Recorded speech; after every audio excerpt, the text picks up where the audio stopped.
champion wrestler. Thank you again. Yes, well, it's keep good. coming, keep coming. Yeah. Wonderful. I lost that list again. Tim's got nothing on me. Coming. Well, we want to just welcome you both to the program today. And Nick, let's start with you. How did you get into refereeing wrestling? Well, I went through special referee school first, and I trained. Naturally, your referee's been horrible, I've seen. Thank you very much, Mr. Piper. However, I did pass the test, and I've been refereeing now for about 4 years. Now, that's 4 years. That's about 7 days a week, isn't it? Pretty much so. Maybe 5 days a week. They give you a couple of days here and there. Mm-hmm. And are all the wrestling rules the same as, say, college or high school? No, there's different rules. There's submission holds. There's you can bar your hands. There's a lot of different things. It's very different. Mm-hmm. Roddy, can you tell us how you got started in wrestling? I needed to eat. Simple as that. I wrestle for money. I've been doing it since I was 16. Need to eat. Tired of bumming off streets. So I started. I was a boxer. Broke a hand. Was wrestling just to keep in shape. Turned out I was a better wrestler than I was a boxer. And did you get started boxing and wrestling in school as age 16? No, the only thing that kept me out of college was high school. I would not recommend anybody else doing it. I'm one of the lucky ones. Did you wrestle in high school or box in high school? Or? No, I didn't. I just always didn't go to high school. Oh, you didn't go to high school. That's what kept you from college. Yes. And you were a world champion wrestler. You're the national champion. Is that what was your highest belt that you've had? World champ. When I was 19, I was a lightweight champion of the world. Is that pretty good, huh? Is that an amateur or professional? That's professional. Professional, and they have lightweight and middleweight and heavyweight. Yeah, most of that belt is defended in Mexico. I'm 28 years old now. That was a little while ago. Uh-huh.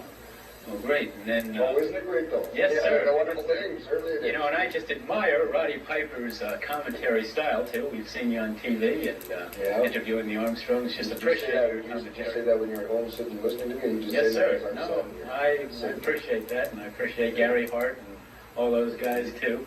Appreciate your... Right, I've heard you say that several times. Nick, getting back to you now, when you referee a match and some of the wrestlers might not follow the exact rules and you give them warnings, such as Mr. Piper here, how far do you let them go before you count them out or penalize them? Well, it's up to my own discretion. You know, it depends on. But there are certain warning calls, and there's things that are automatic disqualification, like pulling the hair is a warning call. You know, they can. So many times it's up to my discretion before I can disqualify. But like throwing a man over the top rope, for instance, that's automatic disqualification. So you just, you know, it's pretty much at the referee's discretion and things like that. Roddy, how come sometimes you don't follow the rules? How come I don't follow the rules? Well, because that's how you get ahead. Everybody follows the rules, they don't get ahead because there's a big line of people following the rules. Yes, Iran didn't follow no rules, did they? They didn't do too bad. Fooled the biggest country in the world. Okay. Nick, back to you. Who is your favorite wrestler in professional wrestling today?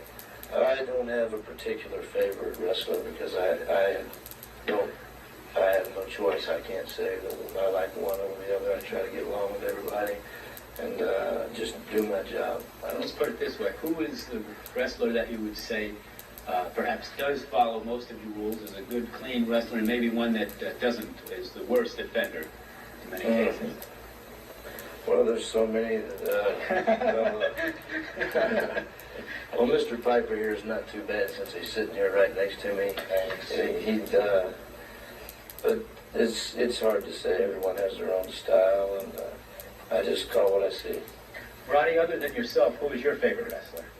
Nobody. Other than myself, who's my favorite wrestler? Do you have an inspiration or someone that you really look up to? Oh, I look up to Tommy Rich. Tommy Rich is just my favorite wrestler. I just love him to death, especially his nice blonde hair and the beautiful black roots. I love those things.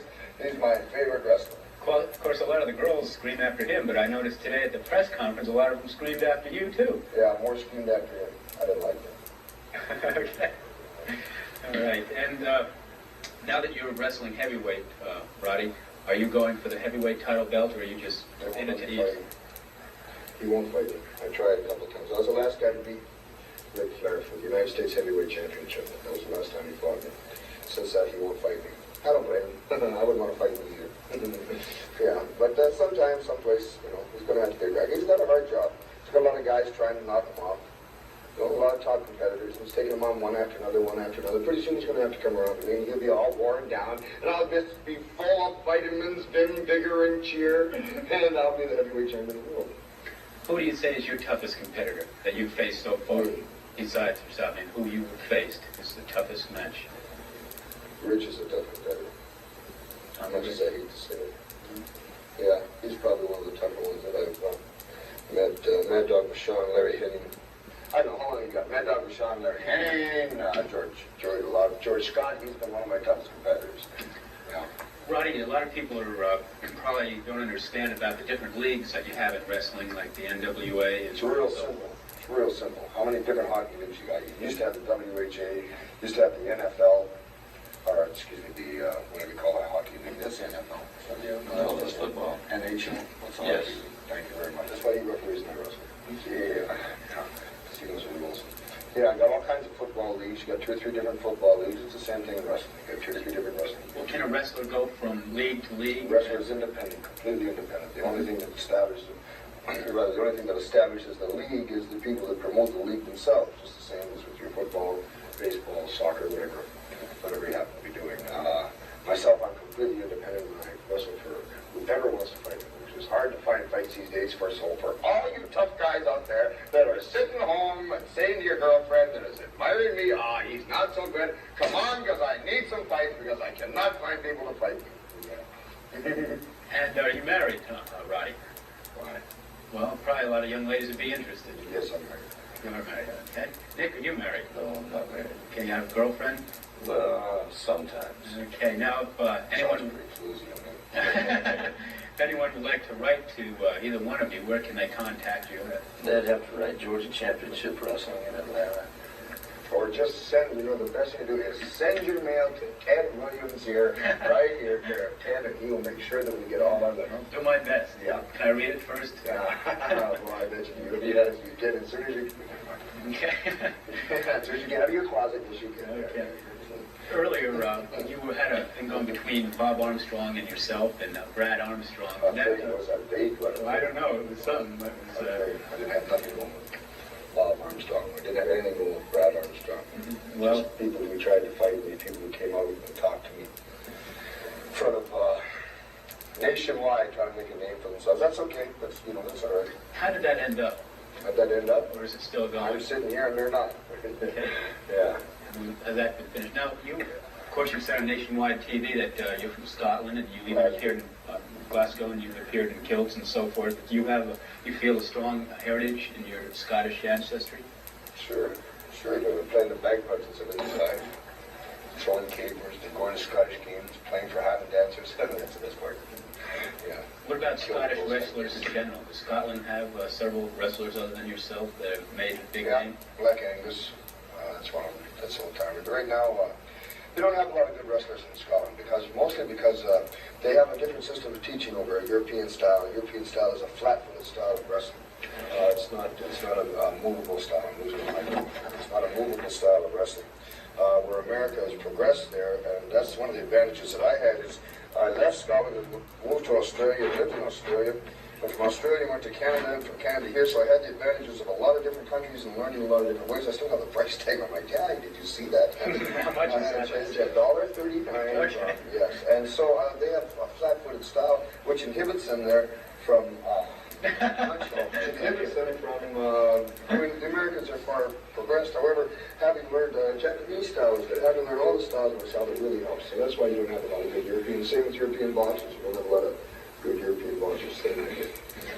Roddy, let me ask you this. What do you say to people that maybe question professional wrestling? Maybe they think it's fixed. What would your answer be? Well, nobody asked me if I'm nobody asked me if I'm a phony. That's what you're asking. No, I mean, a lot of times people will come in, they had it on Phil Donahue's show and so forth. They had Hulk Hogan and some of the other ones on there, and some of the questions were, is it real or is it fixed or is it decided ahead of time? How do you respond to that? Well, first of all, I consider the source of a lot of times I see somebody 350 pounds, obviously a marathon runner, come up and ask me if some sports fixed. Well, what do they do about it? I can't speak for everything. Of course, you had your Black Sox, which is the baseball team that supposedly was fixed in 1929 or something like that. I don't know about anybody else, but I can talk for myself that if it's fixed, someone please tell my opponent so he will not hit me so hard. Tell him that it's all fixed. Yeah. Otherwise, I wouldn't be here. If it was that easy, you out there eating your groceries could be making the same kind of living I can, but it is not that easy. So obviously, there must be something there. You mentioned before. You mentioned before the broadcast. Maybe you can get a close-up of this ring here. That it cost you about 12 pints of blood or 12 quarts of blood or something like that. Yes. Can you tell us a little bit about maybe some of your heavyweight championship of the world? You gain some gold and diamonds. Gold and diamonds means nothing. All it means is you've obtained, you know, it's funny, when you're working for a goal, it's like anything else. When you're working for it, it seems so great. And once you achieve it, once you've got it, it's still great. And once you lose it, then you find out that it really just didn't matter anymore. It's just not as good as it was. But however, that's just a little bit of philosophy there. There's a little Socrates. Once you find out that you get some gold diamonds. What have I got? Yeah, what have I got to show for? I got a nice ring on my finger. I'll be able to pawn it someday on a broken down fighter in the street. What about some of your past injuries that you had gaining that ring, and just some of your titles that you've had? What about them? Yeah, I mean, how severe have they been? Just minor cuts and bruises, or have you actually been close to death at sometimes? Of course, when somebody 300 pounds falls on you, I'm sure that's close to death. Close to exhaustion. One time I had to take me to the hospital for exhaustion. They had to take me up and broken, all kinds of broken stuff. No, it's all phony. You're kidding me. I've never had nothing broken. Yeah, all these cuts on my head and my nose is crooked because everything is phony. Yeah, Okay. bunch of all the money, those guys. Now, if somebody is interested in getting started in professional wrestling, this last question here, what advice would you give them? Go to school. Is that wrestling school, Regular school, forget it. high school, college? Yeah, it's too tough. Forget it. There's not yet too much competition. There's too many young guys. If you do really want to do it, the best thing to do is go to school. You got to go to school, go get yourself a degree, be able to do something constructive, and meanwhile become an amateur, become a great amateur. They have scouts out watching. That way, when you break your arm and break your leg, and you find out how tough it is, you got something to fall back on. Don't be an idiot like me and have nothing to fall back on.